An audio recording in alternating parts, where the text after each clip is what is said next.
Hello everyone.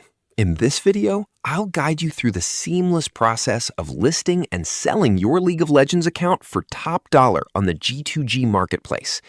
Start by logging into your verified G2G seller profile. Click the Sell option from the main dashboard and select League of Legends accounts as your targeted category. It is absolutely crucial to accurately fill out the account parameters, choosing the exact server region, like NA, EUW, or EUNEE, alongside your current ranked tier, level, and blue essence count.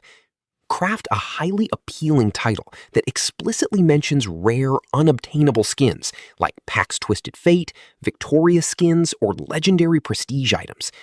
In the text description, detail the exact champion count, total skin inventory, and current honor level, while uploading clear screenshots as undeniable proof of ownership. Pick automatic delivery if you want G2G to instantly provide the account credentials to the buyer upon checkout, or manual delivery if you plan to change the registered email address with them. Price your profile competitively based on current G2G listings, click publish, and watch your balance grow. Subscribe to the channel for more videos.